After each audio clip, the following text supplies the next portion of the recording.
Kembali lagi di Siniar Himatika bersama aku, Safa Syabila. Bagaimana nih kabar teman-teman semua? Semoga sehat selalu ya.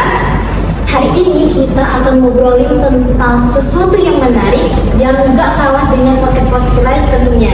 Karena kita akan ngobrolin tips and trik meraih predikat cum laude melalui strategi akademik, manajemen waktu yang efektif, dan pengalaman berorganisasi bareng narasumber kita yang hebat yang tidak hanya cum laude tetapi juga aktif dalam berorganisasi, yaitu Kak Retno Yuniarti SPD. Kak Retno ini merupakan peraih predikat cum laude dan meraih Liga Umrah 2 tahun 2024 September. Yuk simak videonya.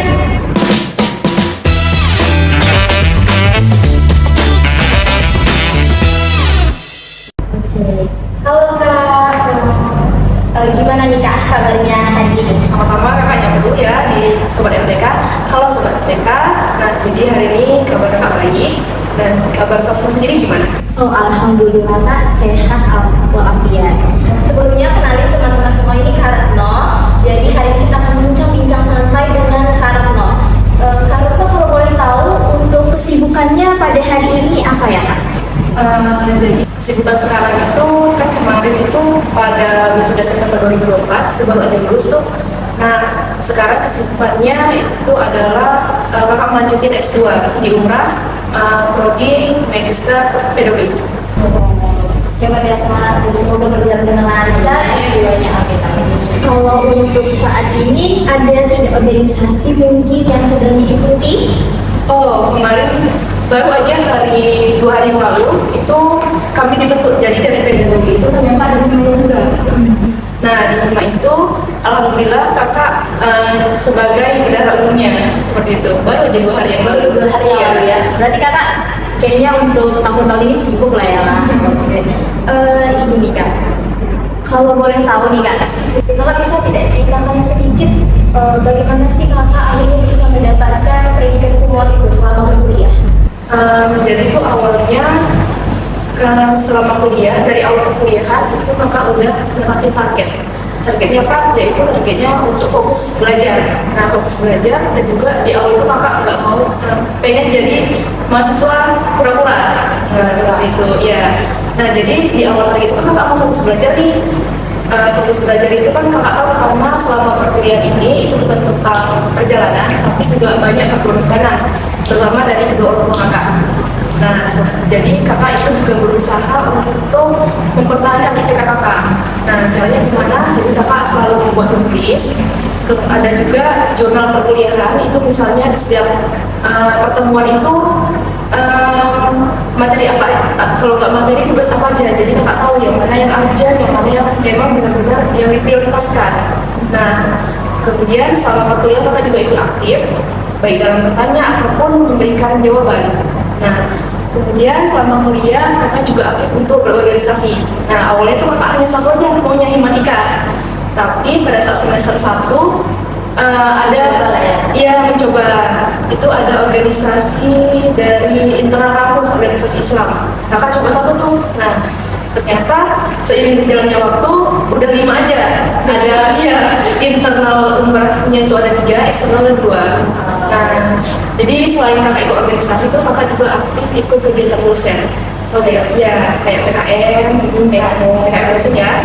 Kemudian dari fakultas itu juga ada kegiatan menciptakan alat peraga ya. Mungkin kakak sekitar 4 kali. Nah, jadi alat peraga yang kita ciptain itu nanti bakal diberikan ke luar Tanjung Pinang, sekolah-sekolah di luar Tanjung Pinang seperti di Lingga, Karimun, Batam, Anambas. Nah seperti itu. Nah jadi berkat dari tersebut lah ya, dari fokus belajar tadi, terus juga mengikuti organisasi, kakak banyak pengalaman berharga yang kemudian memang benar-benar apa ya, kalau dibilang itu berpengaruh lah terhadap IPK kakak. Nah jadi dari pengorbanan yang nggak setengah-setengah, kemudian berkat dukungan dari orang tua dan juga dosen itu dapat memberikan hasil yang maksimal, sehingga alhamdulillah meraih predikat cum laude. Dan pada wisuda kemarin juga kakak diberikan penghargaan Liga Umrah 2. Oh, keren banget ya kak. Kakak sendiri berarti sudah menargetkan gitu ya harus kumlot nih. Nah awalnya itu tidak, kalau tidak, cuman kayak fokus belajar aja nih. Berarti kayak ya udahlah kuliahan harus dulu belajar, lalu ikutin dulu. Kapan tuh kira-kira bangkit kayak semangat kakak untuk dapat kumlot nih? Awalnya tuh kan memang oh belajar aja nih, karena organisasi kan cuma satu. Nah belajar aja lah. Nah ternyata di semester 1 itu kakak IPK-nya lumayan tinggi ya. Nah semester 2 ternyata kakak bisa mempertahankan. Nah pada saat semester 3 itu kakak melihat kan itu ada list tuh IPK tertinggi. Kalau nggak salah kakak nomor 1 atau nomor 2 seperti itu. Nah lalu kakak di situ timbul, oh sepertinya bisa nih untuk dipertahankan. Nah dipertahankan terus menerus ya kak. Ya, jadi dari semester 3 itu baru muncul pikiran untuk oh ini bisa nih dipertahankan. Berarti harus kumlotnya di semester 3. Berarti semangat itu ternyata muncul timbul ya kak? Iya. Nggak kayak langsung semangat. Nggak dari awal. Cuman kalau misalnya lebih bagus itu kita targetkan dari awal. Jelasnya lebih maksimal ya. Oh iya, alhamdulillah. Kan kalau salsa nih kak ya, terutama mungkin teman-teman penonton di rumah, mungkin kadang kalau belajar ini susah gitu kak untuk memahami materi kuliah nih. Karena kurangnya pengetahuan atau pemahaman tentang strategi belajar. Jadi ada tidak kak strategi belajar kakak tersendiri yang mungkin bisa digunakan oleh teman-teman dan penonton di rumah supaya perkuliahannya itu berjalan dengan efektif dan efisien? Mungkin setiap orang berbeda-beda ya. Kalau dari kakak itu yang pertama kakak ada to-do list. Nah, hal apa yang perlu dilakukan? Atau jadi kakak juga selain to-do list kakak menetapkan skala prioritas. Ya, selagi karena adanya organisasi, jadi kakak harus tahu yang mana yang prioritas, yang mana yang oh nanti ini bisa nih ini yang dulu yang dikerjakan seperti itu. Kemudian kakak itu tipe orang yang belajarnya active learning. Nah, jadi kan awalnya sebelum ikut organisasi itu selama perkuliahan cuman dengan aja, maksudnya nggak terlalu fokus lah. Nah jadi kalau strategi kakak itu selama perkuliahan itu kalau bisa kita benar-benar fokus untuk memperhatikan dan menerima, karena kan di situ ada dosen ya sebagai pengajar. Jadi kalau kita nggak tahu bisa langsung bertanya. Nah kemudian yang kedua itu kakak sehari sebelum materi itu diajarkan kakak belajar dulu, jadi malamnya itu belajar. Berarti buka RPS dulu lah ya kak? Iya benar, jadi pas besoknya kuliah itu kakak tahu nih materinya apa gitu. Jadi pada saat dosen memberikan penjelasan, oh kakak langsung tahu nih, oh ini materinya. Kakak juga bisa memberikan, kadang kan dosen nanya ada yang tahu nggak materi ini? Tahu nggak materinya gitu kan? Jadi kakak aktifnya itu harus belajar dulu gitu. Berarti setelah sudah belajar lalu baru diterapkan gitu langsung ya kak di perkuliahan. Untuk itu kak, tadi kan bilang mengenai tentang manajemen waktu ya kan? Nah, manajemen waktu untuk organisasi itu kan pasti sulit ya kak, antara organisasi baru itu ada juga untuk aktif saat berkuliah kayak tanya jawab tadi tuh kak. Nah itu kakak baginya gimana tuh? Kayaknya seperti apa gitu? Oh, itu kakak memang harus bener ya manajemen waktu yang baik. Nah jadi kalau kadang kan kita ada yang kontrol, ada yang tidak. Iya betul. Nah memang harus dijadwalkan, kita harus bikin plannernya. Nah kalau kuliah misal tugas ini, MK ini hari apa kumpulnya, kemudian kalau kuliah ada rapat hari apa aja, kemudian kadang kan dari organisasi ini kan kita ada tuh kayak diminta proposal ataupun dari kita kan sebagai tanggung jawab ya, hari ini lo kumpulnya. Nah, jadi kakak benar-benar membuat dari buku itu memang planner tadi itu tulis. Nah, jadi yang mana yang menjadi prioritas kakak, kalau misalnya yang organisasinya yang benar-benar urgent, yang memang butuh cepat, kakak kerjain itu dulu. Berarti yang diprioritaskan tadi lah ya kak, skala prioritas. Tapi menurut tanggapan kakak, kan kalau organisasi ini bukan hanya sekedar kita berorganisasi gitu kan, bukan hanya sekedar kita menyapa teman-teman, tapi kita juga harus perlu adanya adaptasi tentunya kan kak.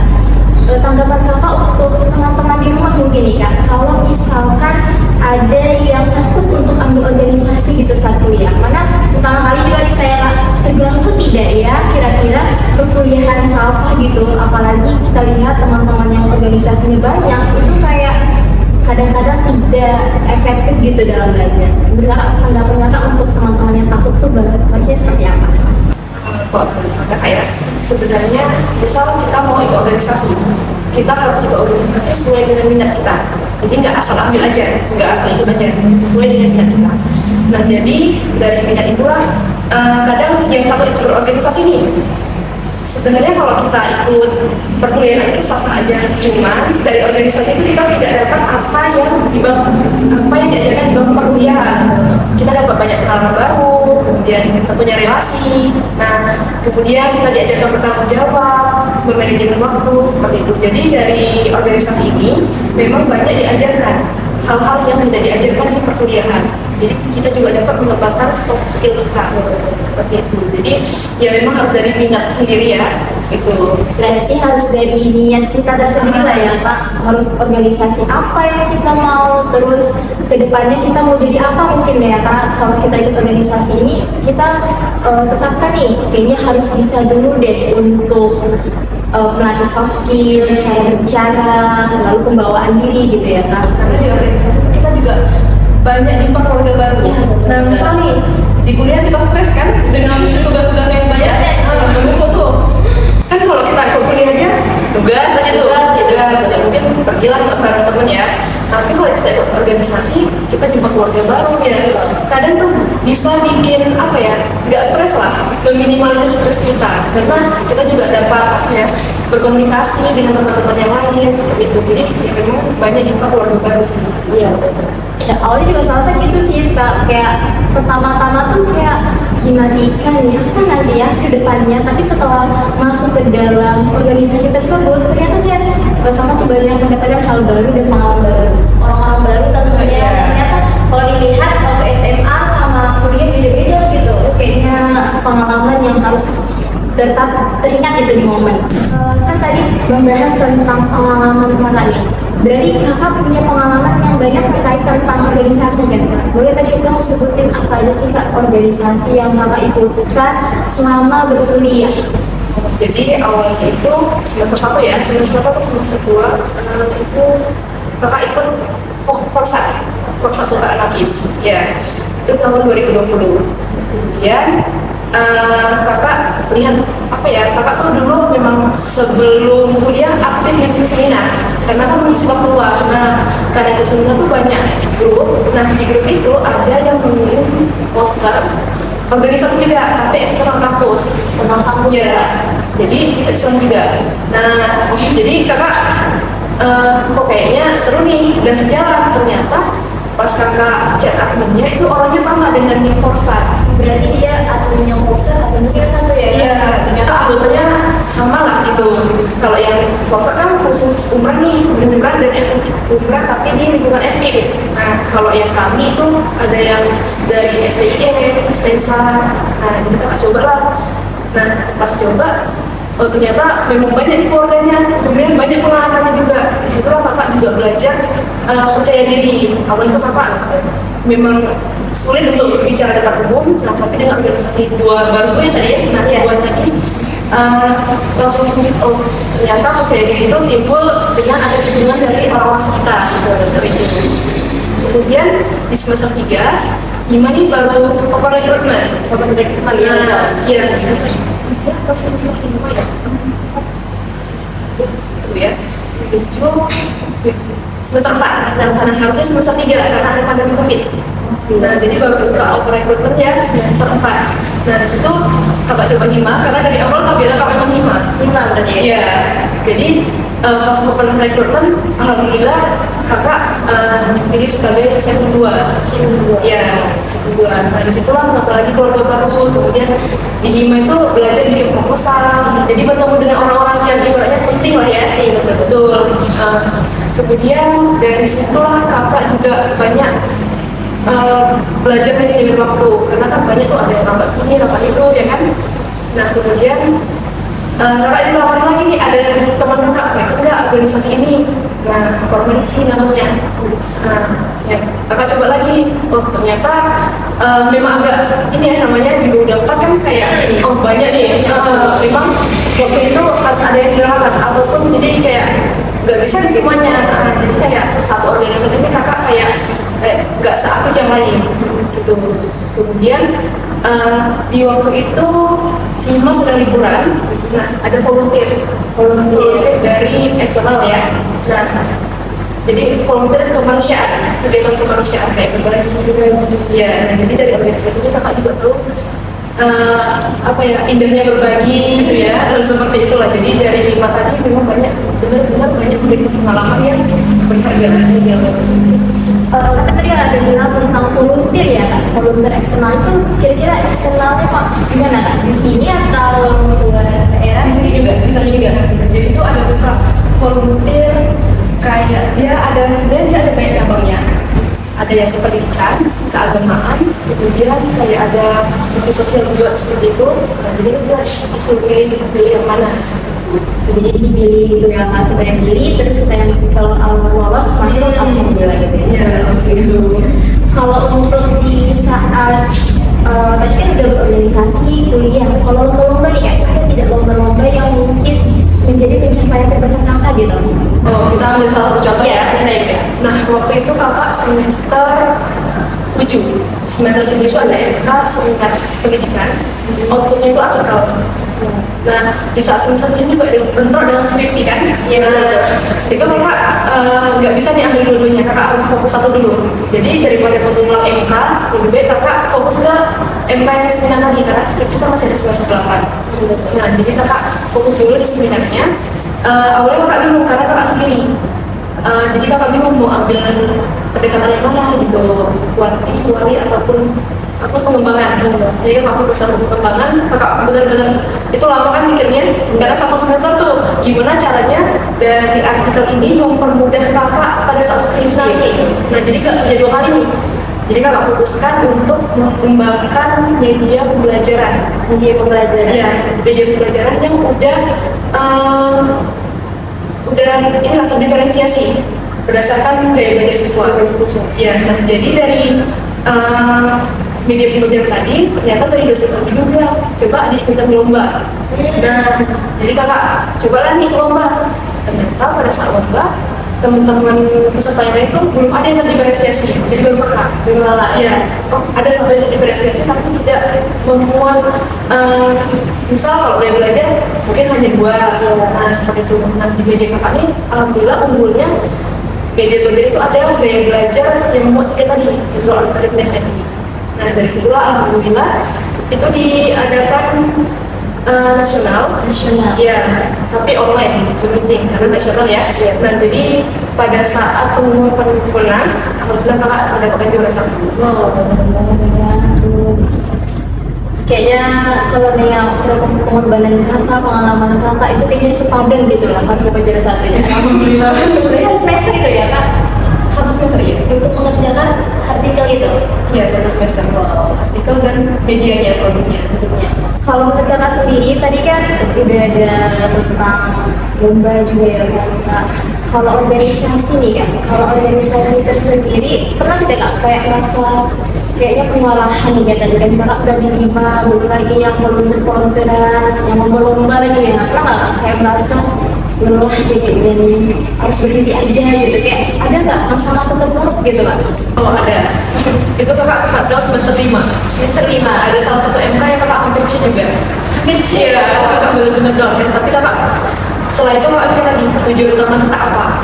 Tujuan utama kita kan dari awal mau fokus untuk belajar lagi ya, agar hasilnya maksimal dan bisa membanggakan kedua orang tua. Jadi pada saat kakak terpuruk atau down itu kakak benar flashback lagi, tujuan awal ini apa gitu, apa ada loh orang yang ingin dibanggakan gitu loh, gitu. Jadi memang harus lihat ke tujuan awalnya lagi. Ya harus lihat siapa sih yang harus kita banggakan, lalu kita sudah menetapkan itu ya Kak, kalau kita mau berhenti di tengah-tengah sepertinya sayang sekali, apalagi sudah semester 5 saat itu kerja. Jadi memang harus lihat lagi ya, apa siapa sih yang pengorbanannya itu besar gitu. Lebih besar dari kita masih ada Ya, gitu. pasti. Terus kita lihat orang-orang, oh banyak lah yang mau berkuliah, masa kita udah bisa ini Berhenti gitu ya. itu banyak yang mau untuk berkuliah tapi tidak dapat kesempatan. Terakhir nih Kak, mungkin Kakak bisa tidak memberikan pesan yang powerful gitu untuk para pemohon di rumah mengenai pembahasan kita hari ini. kayak pesan dan pesan untuk teman-teman yang sedang berkuliah, sedang bekerja mungkin, kayak untuk pesan kepada mereka bahwa harimu adalah harimu gitu kan. Jadi awalnya itu tentu harus ada usaha. Tapi usaha kalau tanpa doa ya pastinya zoom ya. Jadi usaha itu harus dibarengi dengan doa. Kemudian kita juga harus mengenali diri kita sendiri, siapa kita itu, apalagi pada saat kuliah kita juga harus tahu bagaimana strategi belajar kita gitu. Jadi setelah kita mengenali diri kita, kita harus menikmati juga prosesnya. Jangan sampai dari setiap proses itu menghilang begitu saja, tidak tidak terukir lah seperti itu. Nah, kemudian jadi produktif itu kan banyak orang tuh produktif nih, sibuk terus nih. Nah, ternyata produktif itu bukan tentang sibuk terus, tapi kita harus tahu yang mana yang penting, yang mana yang prioritas. Karena usaha itu tidak instan kan, jadi membutuhkan proses. Nah, dari proses itulah kita harus disiplin, pandai manajemen waktu agar prosesnya nanti berjalan dengan maksimal. Seperti itu. Terasa ya waktu kita sudah berjalan bersama di sini. Menurut Salsa juga dari pembahasan kita tadi, Kakak benar-benar menyampaikan tentang tips and trick tadi, bagaimana sih mengelola waktu, mengelola manajemen berorganisasi, lalu bagaimana sih harus aktif gitu saat berkuliah. Untuk saat ini berarti kita cukupkan saja Kak ya. Untuk teman-teman di rumah, ternyata kita kedatangan tamu yang hebat, yang tidak hanya punya pengalaman yang luar biasa, yang punya segudang ilmu, dan kita berharap semoga dari podcast kita senior hari ini dapat menginspirasi banyak orang dan penonton di rumah yang sedang menonton. Amin amin. Ingat ya teman-teman bahwa perjalanan itu bukan tentang siapa yang duluan, siapa yang pertama kali melakukan, tapi siapa yang konsisten, yang mau berusaha dan yang mau untuk membanggakan kedua orang tuanya. Karena keberuntungan itu bukan orang lain yang ciptakan, tapi kita sendiri yang ciptakan. Untuk itu saya sebagai moderator Salsa Syabila, saya cukupkan sampai saat ini. Kita ucapkan dulu terima kasih untuk Kak Retno. Terima kasih juga udah diundang di Senior Himatika. Sukses terus Himatika selanjutnya ya. Dan semangat juga untuk seluruh sobat MTK di luar sana. Kami tutup ya. Sampai jumpa.